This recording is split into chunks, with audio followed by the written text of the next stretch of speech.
Hey guys, welcome to KK Java Tutorials. In this video tutorial, we'll talk about the stored procedure in Oracle. Yeah.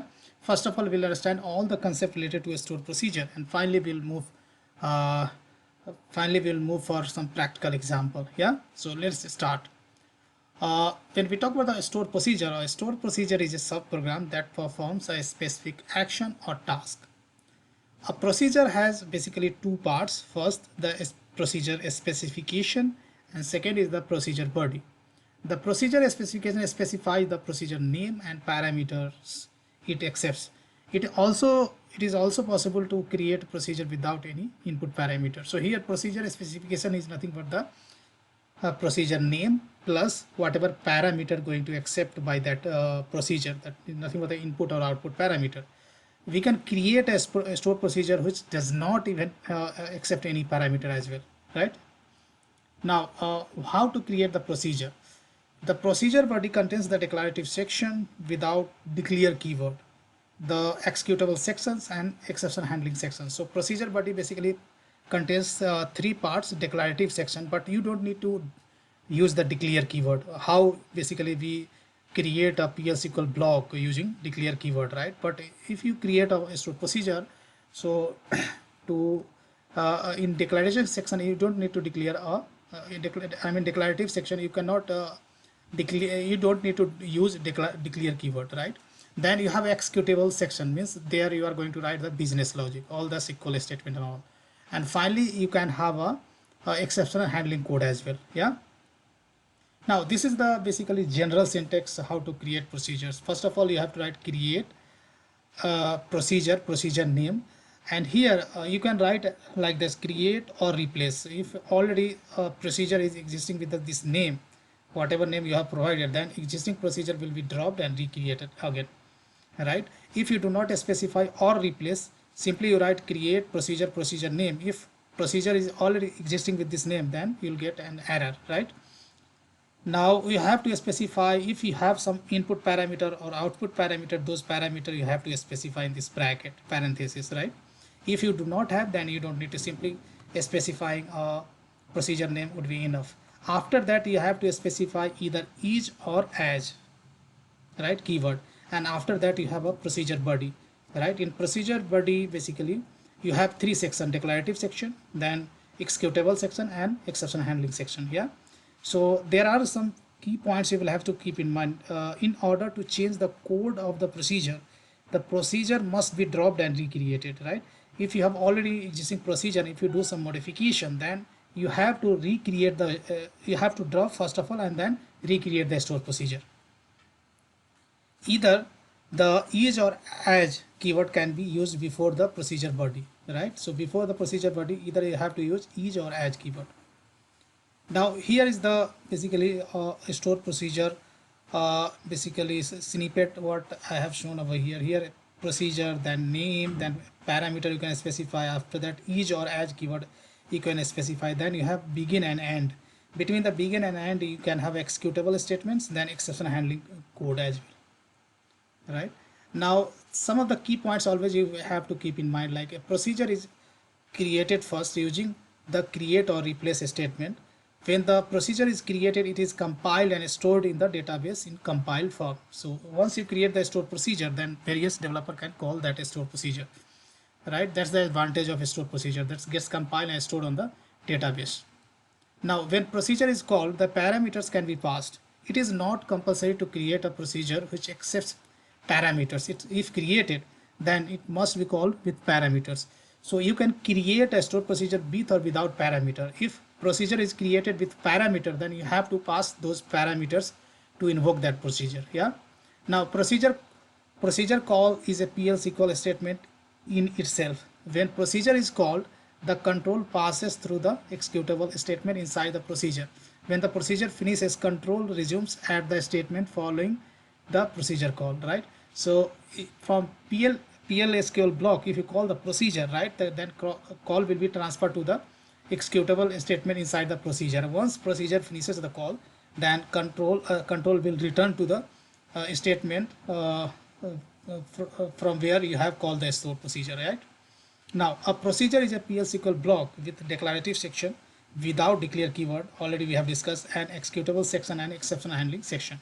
Yeah, so this is all about the concept related to a stored procedure. But now let's move towards to create a simple stored procedure so that we can have a better understanding. So here, if you look into the employee table, so employee table you have employee salary here and commission, right? So just I would like to create a stored procedure which will return employee's total salary. When I say employee total salary means salary plus commission, that would be total salary or total compensation, right? And employee number would be the input parameter. I hope you understood.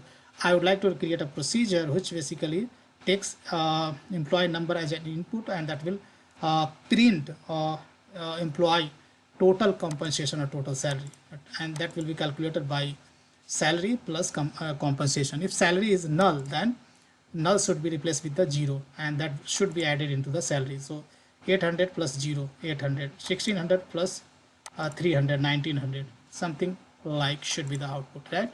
So here to create a stored procedure, I'm going to write CP. CP is nothing but this is a shortcut to create a stored procedure snippet, right? So this is the stored procedure snippet. Here we have this bracket, this one you can remove. Here I'm going to declare some basically input parameters. So here input parameter would be employee number. So I would write emp underscore number, right? And here this is a input parameter. So optionally you can write in keyword, right? So in, out, and in out, there are three modes of stored procedure or functions, input output parameter. So here in is optional. In is the default one. In you can write, you cannot write. That is also possible. You can leave it in.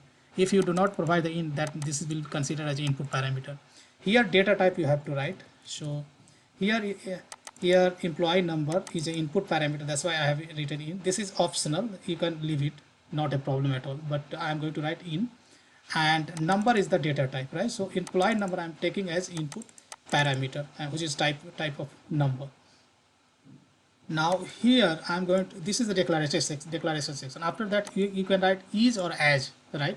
Both will work. After that, this is declarative section. Declarative section is optional, but here I'm going to declare one variable, like I would say total salary.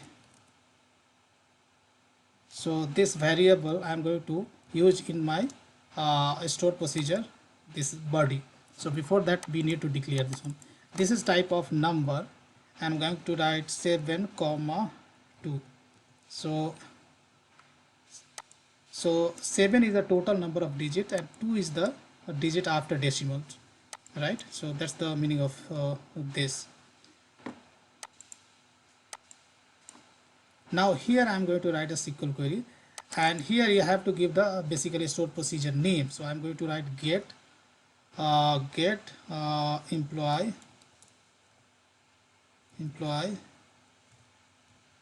total salary by employee number, something like this, right?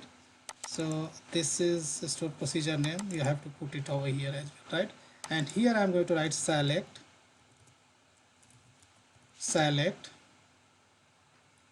and here I'm going to write basically salary plus NVL. I'm going to use a function is called NVL. This is commission, one of the column, and here I'm going to add 0. What's the meaning of this? Just I would like to add salary in commission, but to get the value of commission, I have used NVL function. NVL function first look into this column. If this column value is not null, then that will be added into the salary. If column value is null, then this will replace null with 0. That's the meaning. So I would just select salary plus NVL commission comma 0 into this declare variable, right? So this calculated value just I'm going to store in this variable, right? I would say from EMP where employee number EMP number equals to whatever input is coming from the client. That's right. Now here these things I'm going to print it over here. So I say dbms underscore output dot put line, and here I'm going to print this total salary. Very simple stored procedure I have written. Yeah, now I'm going to basically run this stored procedure. Now saying that some error has occurred, saying that identifier is too long. I think this stored procedure is saying that too long, I think. So I'd say get emp sal by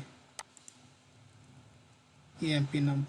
Yeah, this same you have to replace here, and here you can write if you refresh this one, then if you procedure is not created it, right? So no problem, then run it again. So let me clean this terminal, saying that procedure is compiled, means this procedure is created. Now let me refresh. So here you can see this stored procedure has been created. Now let's call it. So how we can call it? To call it you have to write execute, right, and here you have to pass the employee number. So let's say I would like to calculate salary for this guy, right, whose employee is 7654. Yeah, 7654 I am passing, and here to get the output from dbms output I'm going to write set server output on, so that dbms output will work, as there is possibility will not get output from dbms output what we have written to a stored procedure. To enable is just I have written this one. If I execute this one, then here you can see 2650, that's the total salary of the employee, right? So if you look at this guy has salary is 1250, and this is the commission. If you add both, then this will come 2650. That's the final output. Let's say I'm going to calculate salary for this guy whose commission is null, right, whose name is Smith, right, whose employee is 7369. So I would like to calculate salary for this guy. If I run it, then here you can see 800 is coming out, right? So guys, this is a very simple procedure which basically takes employee number as an input, and that will calculate the total compensation or total employee by adding salary plus commission column, right? So that's all I wanted to show in this video tutorial, guys. Big thank you for watching this video, and see you there in the next video tutorial.